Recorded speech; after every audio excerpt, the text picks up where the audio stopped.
Hello, नमस्कार dear student. आप सभी का स्वागत है आपकी अपने यूट्यूब चैनल AB97 क्लासेज में। आपका हार्दिक स्वागत, हार्दिक अभिनंदन है।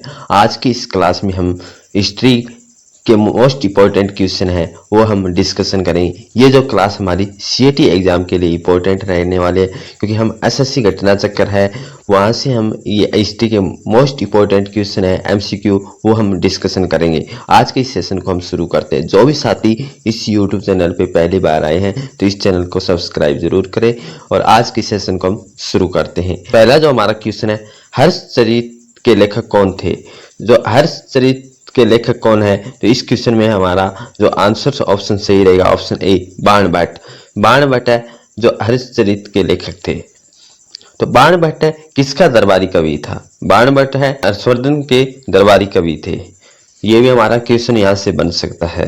एक क्वेश्चन से जितने भी हमारे और प्रश्न बन सकते हैं वो हम इस वीडियो में हम अध्ययन करेंगे। बाणभट्ट हर्षवर्धन के दरबारी कवि थे। हर्षचरित कादंबरी इनकी प्रमुख कृतियां थी।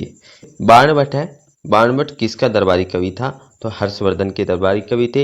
हर्षवर्धन कब है गद्दी पे बैठे थे? ये भी हमारा हरियाणा में एक क्वेश्चन बन सकता है। तो 606 ईस्वी में ये हरियाणा में थानेसर में अपना शासन करते हैं, कुरुक्षेत्र में। हर्षचरित कादंबरी इनकी प्रमुख कृति है बाणभट्ट की। हर्षचरित वर्धन इतिहास का सर्वप्रमुख स्रोत है। हर्षवर्धन के जो पूर्वज है, वर्धन वंश है, उनका जो अगर हमें कोई जानकारी प्राप्त करनी है, कोई भी स्रोत हमें मिलेगा तो वो किस में मिलेगा? हर्षचरित के इतिहास का जो है, जो बाणभट्ट है और कादंबरी है, इनमें इनका प्रमुख स्रोत मिलता है इतिहास का। ऐसे ऐतिहासिक विषय पर गद्य काव्य लिखने का प्रथम सफल प्रयास कहा जा सकता है। और नेक्स्ट क्वेश्चन है हमारा कि एक महान रोमानी नाटक कादंबरी का लेखक था। कि एक महान रोमानी नाटक कादंबरी का लेखक कौन था? कादंबरी के लेखक कौन है? तो इसमें हमारा क्वेश्चन कौन सा ऑप्शन हमारा सही रहेगा? तो ऑप्शन ए हमारा इस क्वेश्चन का आंसर सही रहेगा, बाणभट्ट। बाणभट्ट है के द्वारा जो दो काव्य लिखे गए थे, एक तो कादंबरी थी, एक क्या थी? हर्षचरित थी। नेक्स्ट क्वेश्चन है, क्वेश्चन नंबर 3 हमारा है कि निम्नलिखित में से कौन सा युग्म सही मेल नहीं खाता? इनमें से कौन सा आंसर सही है जो सही मेल नहीं खाता? विक्रमादित्य, चैतन्य, हर्षवर्धन, हेनसांग, चाणक्य, चंद्रगुप्त, अकबर, टोडरमल।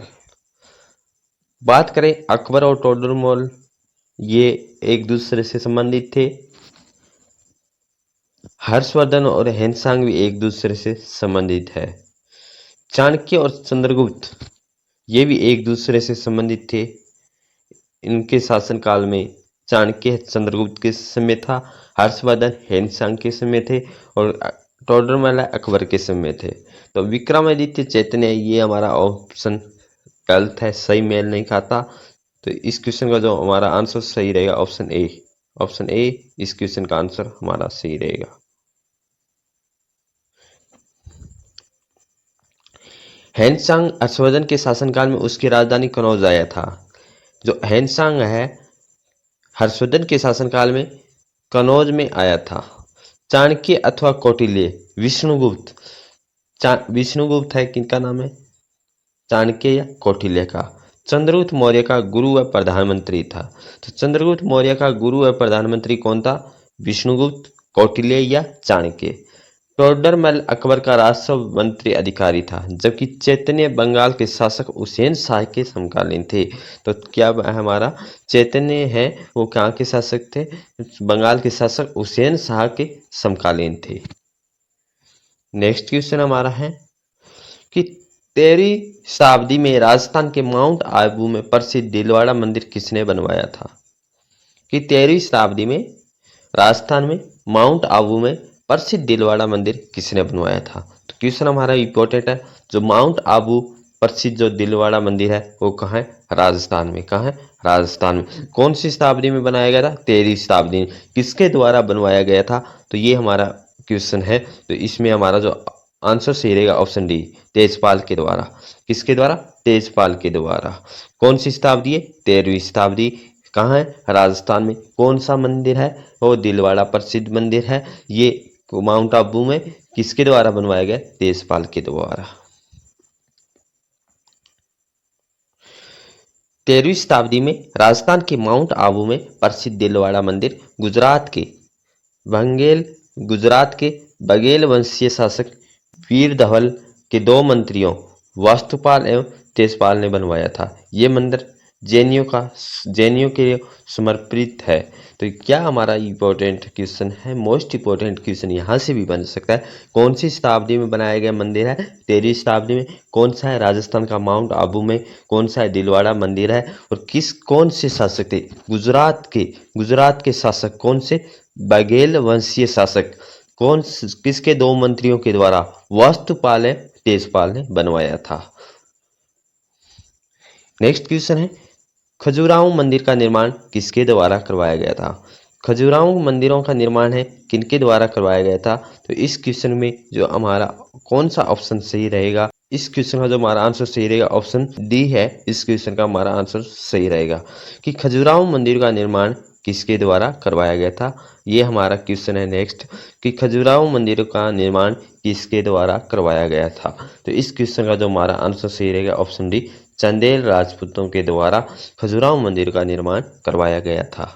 खजुराहो मंदिर किस जगह है? तो मध्य प्रदेश के छतरपुर जिले में खजुराहो मंदिर समूह के लिए अति प्रसिद्ध है। तो खजुराहो मंदिर किस स्टेट में है? तो एमपी में है। कौन सा जिला है? छतरपुर जिला है।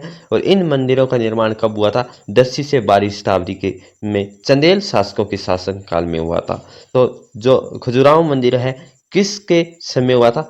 चंदेल शासक थे। कौन सी शताब्दी है? 10वीं से 12वीं शताब्दी है।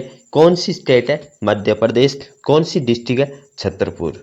तो एक क्वेश्चन से हमारे लगभग 5-6 क्वेश्चन है हमारे यहाँ से कवर हो रहे हैं। तो जो भी साथी क्लास अच्छी लग रही है तो इस वीडियो को लाइक जरूर करें। यहाँ 85 मंदिरों के निर्माण का उल्लेख मिलता है किंतु वर्तमान में 30 ही मंदिर है। हिंदू एवं जैन धर्म से संबंधित हिंदू, वैष्णव, शैव, शाक्ते एवं जैन धर्म से संबंधित है। नेक्स्ट क्वेश्चन हमारा कि मध्य प्रदेश में खजुराहो समूह के स्मारकों में किस धर्मों के मंदिर है? किसके? हिंदू और जैन दोनों के। ऑप्शन सी इस क्वेश्चन का हमारा आंसर सही रहेगा। नेक्स्ट क्वेश्चन है क्वेश्चन नंबर 7 कि निम्नलिखित में से किस प्रतिहार राजा ने प्रमाण की उपाधि है वो ली थी? इंपॉर्टेंट क्वेश्चन है कि कौन सा शासक है? प्रतिहार। और कौन से राजा ने प्रमाण की उपाधि ली थी? तो इस क्वेश्चन का जो हमारा आंसर सही रहेगा वो रहेगा ऑप्शन ए, मिहिर भोज। मिहिर भोज के द्वारा प्रमाण की जो उपाधि है वो ली गई थी। इंपॉर्टेंट क्वेश्चन हमारा वेरी वेरी मोस्ट इंपॉर्टेंट हम कहेंगे इसको सीटी एग्जाम के लिए कि प्रमाण की जो उपाधि है किसके द्वारा? मिहिर भोज के लिए। कि रामभद्र का पुत्र और उत्तराधिकारी मीर भोज प्रथम 836 से 885 ईस्वी तक प्रतिहार वंश का सबसे अधिक महत्वपूर्ण शासक हुआ था, सर्वाधिक शासक हुआ था। किसका है? रामभद्र का पुत्र। कौन है? मीर भोज। मीर भोज से संबंधित हमारा एक क्वेश्चन हरियाणा में बनता है कि इनके प्रतिहार शासक है, इनके घोड़े के प्रमाण है कहाँ किस टाइम मिले थे, ये भी हमारा क्वेश्चन बनता है। तो इसलिए इम्पोर्टेंट हो सकता है ये हमारा सीटी एग्जाम के लिए कि रामभद्र का पुत्र है, उत्तराधिकारी कौन है? मिहिर भोज प्रथम। कब है? 836 से 885। प्रतिहार वंश का सबसे सर्वाधिक महत्वपूर्ण शासक हुआ। उसने लगभग 50 वर्षों तक शासन किया था। भोज वैष्णव धर्मावलंबी था। उसने आदिर्भार एवं बर्भास जैसी उपाधियां भी धारण की थी। कौन सी उपाधियां हैं वो धारण की गई थी? आदिवराह और प्रभास जैसी उपाधियां हैं ये मीर भोज के द्वारा धारण की गई थी। चूंकि प्रश्न में प्रमाण शब्द पूछा गया जो त्रुटिपूर्ण प्रतीत होता है उसका सही वाक्य प्रभास ही होगा, क्योंकि प्रमाण नहीं है। क्या है? प्रभास है। प्रभास किसके द्वारा है? ये प्रभास है, ये मीर भोज प्रथम के द्वारा उपाधियों धारण की गई थी। नेक्स्ट क्वेश्चन हमारा क्वेश्चन नंबर 8 मीर भोज राजपूतों के किस कुल से संबंधित है? तो इस क्वेश्चन का जो हमारा आंसर रहेगा वो रहेगा option A, Pratihara. Next question Pratihara वंश का महानतम राजा कौन था? प्रतिहार वंश का महानतम राजा था वो था सबसे अधिक शक्तिशाली महान था वो ऑप्शन सी इस क्वेश्चन का हमारा आंसर सही रहेगा, भोज मीर भोज। नेक्स्ट क्वेश्चन है क्वेश्चन नंबर 10 कि हेनसांग किसके शासनकाल के दौरान भारत आया था। हेनसांग किसके शासनकाल के दौरान भारत आया था, ऑप्शन सी हमारा सही रहे, हर्षवर्धन के समय। चीनी प्रसिद्ध चीनी यात्री कौन है, हेनसांग लगभग कब आया था, 630 से 643 ईस्वी के मध्य हर्षवर्धन के शासनकाल के दौरान भारत आया था। हेनसांग की भारत यात्रा का वृत्तांत उसकी रचना किस में मिलता है, हेनसांग की कौन सी है रचना, सुयुकी। सुयुकी किसकी रचना है, हेनसांग की है और उसके मित्र हेली द्वारा रचित हेनसांग की जीवनी से प्राप्त होता है। और उसके मित्र कौन है, हेली के द्वारा रचित हेनसांग की जीवनी से भी प्राप्त होता है। हेनसांग के वितरण से तत्कालीन भारत के सामाजिक, राजनीतिक, आर्थिक, धार्मिक, प्रशासकीय पक्ष की जानकारी भी प्राप्त होती है। हेनसांग कनौज की धर्मसभा का अध्यक्ष था। धर्मसभा का अध्यक्ष कौन था, हेनसांग था और उसके प्रयाग के छठे महामोक्ष परिषद में भाग लिया था। कि किस में भाग लिया था हेनसांग ने, छठे जो महामोक्ष परिषद में भी भाग लिया था हेनसांग ने।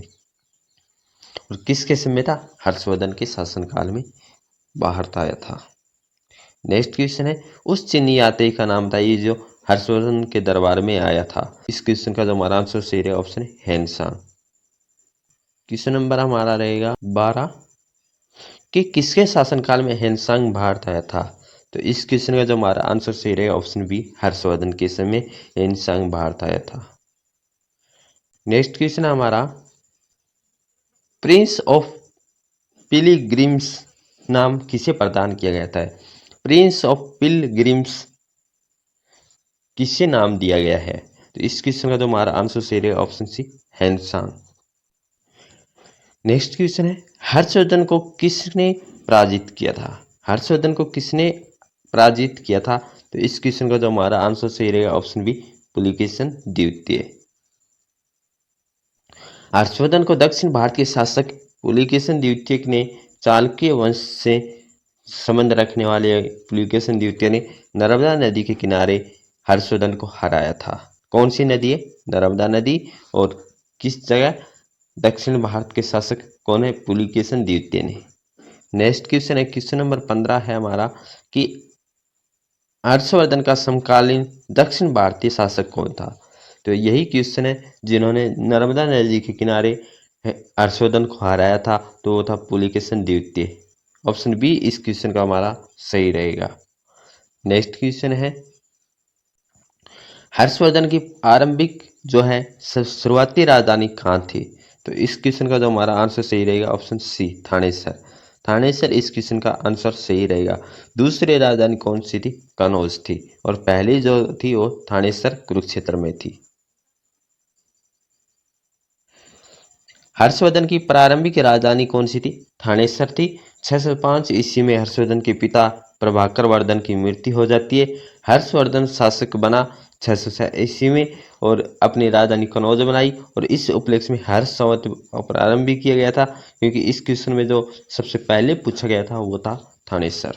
नेक्स्ट क्वेश्चन है संस्कृत नाटक नागानंद की रचना किस शासक के द्वारा किए थे।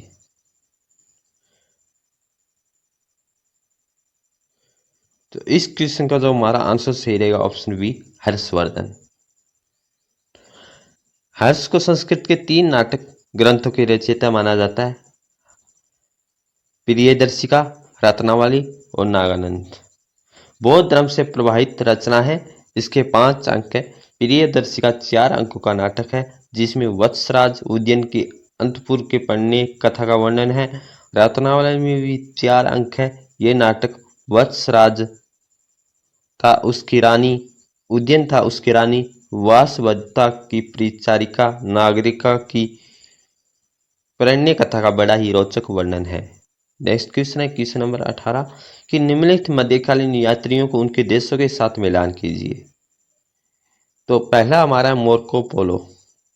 मोर्को पोलो कहाँ से आया था, इब्न बतूता कहाँ से आया था, एंटोनियो मोन्सेरेट महमूद वली वाल्की ये किन किन देशों से आया था? सबसे पहले हम बात करें तो इब्न बतूता कहाँ से था, और मार्को पोलो। ये अगर हमें पता है तो हम इस क्वेश्चन का आंसर हो हम सही से पता कर सकते हैं। मार्को है इटली का निवासी था। मार्को पोलो कहाँ का था? इटली का था। और इब्न बतूता ये था मार्को। जो मार्को पोलो है ये इटली से था और इब्न बतूता मार्को से था। और जो एंटोनियो है ये कहाँ से था? स्पेन से था। महमूद वली वाल्की कहाँ से था? बल्ख से था। तो इस क्वेश्चन का जो हमारा आंसर सही रहेगा वो रहेगा ऑप्शन ए। ऑप्शन ए इस क्वेश्चन का हमारा आंसर सही रहेगा। नेक्स्ट क्वेश्चन की तरफ बढ़ते हैं। भारत में नालंदा विश्वविद्यालय किस राज्य में स्थित है? भारत में नालंदा विश्वविद्यालय है वो किस जगह? बिहार में है। इस क्वेश्चन का हमारा आंसर सही रहेगा। श्रृंगेरी, बद्रीनाथ, द्वारका और पुरी में 4 मठ स्थापित किए गए थे। कौन कौन से हैं? श्रृंगेरी, बद्रीनाथ, द्वारका और पुरी में 4 मठ स्थापित किए गए थे। किसके द्वारा किए गए थे? तो कौन सा इसमें हमारा आंसर सही रहेगा? तो इस क्वेश्चन का मतलब हमारा आंसर सही रहेगा ऑप्शन सी। ऑप्शन सी है इस क्वेश्चन का हमारा आंसर सही है कि आदि शंकराचार्य द्वारा द्वारका और पुरी, बद्रीनाथ और श्रृंगेरी जो मठ है वो स्थापित किए गए थे। नेक्स्ट क्वेश्चन है कि नालंदा विश्वविद्यालय को नष्ट करने वाला मुस्लिम आक्रमणकारी कौन था? तो इस क्वेश्चन का जो हमारा आंसर रहेगा वो रहेगा ऑप्शन सी, मोहम्मद बिन बख्तियार खिलजी के द्वारा। नालंदा विश्वविद्यालय को नष्ट करने वाला प्रथम मुस्लिम आक्रमणकारी था। नेक्स्ट क्वेश्चन है 738 ईस्वी में अरबों को पराजित किया था। 738 ईस्वी में जो अरबों को हराने का काम किनके द्वारा किया गया था? इस क्वेश्चन का जो हमारा आंसर सही रहेगा ऑप्शन है प्रतिहारों के द्वारा। प्रतिहारों ने अरबों को पराजित करने का प्रयास किया था। वो किया था 738 ईस्वी में। 738 में राजस्थान का युद्ध हुआ। इस युद्ध में प्रतिहार राजा नागभट्ट प्रथम के नेतृत्व में राजपूतों का एक संघ बना। राजपूतों के इस संघ ने जुनैद इब्न अब्दुर रहमान अल मारी के नेतृत्व वाली अरब सेना को भी हराया था। सांची का महान स्तूप है। सांची का महान स्तूप किस जगह है? तो इस क्वेश्चन का जो हमारा आंसर सही रहेगा, सांची का जो महान स्तूप है वो मध्य प्रदेश में है, एमपी में।